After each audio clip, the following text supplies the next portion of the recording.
नमस्कार. लक्षात घ्यायचं म्हणजे 22 फेब्रुवारीपर्यंत थंडी राहणार आहे म्हणून हे लक्षात घ्यायचं. पण राज्यात मात्र आजपासून ऊन वाढत जाणार आहे म्हणून हा अंदाज सर्व पूर्व विदर्भ, पश्चिम विदर्भ, दक्षिण महाराष्ट्र, उत्तर महाराष्ट्र, कोकणपट्टी, खानदेश या चारही विभागातल्या सर्व शेतकऱ्यांना अंदाज लक्षात घ्यायचा. मग आता नेमकं शेतकऱ्याचे हरभरा काढणी चालू झाली, त्याच्यानंतर गहू काढणी चालू झाली, तंबाखू देखील काढणं चालू आहे. तर त्या सर्व शेतकऱ्याला सांगू इच्छितो की दरवर्षी काय असतं, मी म्हणत असतो ना, दरवर्षी ना महाराष्ट्राच्या बाजूला म्हणजे महाराष्ट्र, गुजरात, राजस्थान, मध्य प्रदेश, उत्तर प्रदेश, इकडं छत्तीसगड ह्या दरवर्षी काय असतं, 22 फेब्रुवारी ते 10 मार्च दरम्यान ह्या 4-5 राज्यामध्ये काय असतं, गारपिटीचं वातावरण दरवर्षी असतंय. म्हणजे त्या 20 दिवसामध्ये मग त्या 2-3 राज्यात जर होत असली तर त्याचा असर महाराष्ट्रावर होतंय. म्हणून हे सर्व शेतकऱ्यांनी लक्षात द्यायचं. ही गारपीट सगळीकडे होत नसते, पण दरवर्षी काय असतं, फेब्रुवारीच्या शेवटचा आठवडा आणि मार्चच्या पहिल्या आठवड्यामध्ये पावसाचं वातावरण असतं.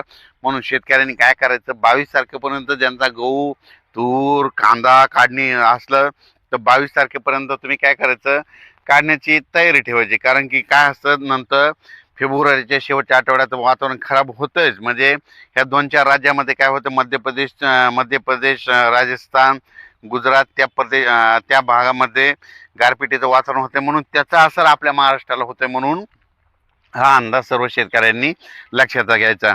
ज्यांचा हरभरा काढणीस आला असेल तर तुम्ही काढू शकता. गहू काढण्यासाठी पोषक वातावरण, तूर काढण्यासाठी पोषक वातावरण, तंबाखूसाठी पोषक वातावरण, वाळू घालण्यासाठी, त्याच्यानंतर द्राक्ष बागायतीसाठी आनंदाची बातमी. राज्यातलं ऊन वाढत जाणार आहे म्हणजे त्यांच्यासाठी देखील आनंदाची बातमी. म्हणून हे देखील सर्व शेतकऱ्यांनी लक्षात घ्यायचं. पण राज्यात सध्या तरी म्हणजे आता म्हणजे 10-12 दिवस कसलंच म्हणजे वातावरण खराब नाही, काय नाही. उलट दिवसा ऊन वाढत जाणार आहे. उन्हाचा पारा जवळपास 35 म्हणजे काही ठिकाणी 34 अंश, कुठं 35, कुठं 36-37 अंशापर्यंत. विदर्भात घाटाच्या खाली थोडा जास्त वाढत जाणार आहे, 36पर्यंत जाणार आहे.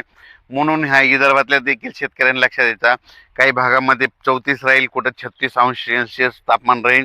पण रात्रीच्याला मात्र काय होईल, उत्तरेकडून थंड वारा येत असल्यामुळं रात्रीच्याला मात्र 11 ते सकाळी 7 वाजेपर्यंत थंडी जाणवणार आहे. म्हणून हा अंदाज शेतकऱ्यांनी लक्षात द्यायचा. आणि बऱ्याच आणखीन शेतकऱ्याचे मला फोन देखील आले की 2026ला म्हणजे दुष्काळ पडणार आहे का. तर परत एकदा सांगतो, प्रत्येक वेळेस सांगणार आहे, 2026ला दुष्काळ वगैरे काही पडणार नाही. फक्त थोडा पाऊस कमी राहील. म्हणजे दरवर्षी जसा पाऊस पडतो जेमतेम सरासरी तितकाच पाऊस पडणार आहे.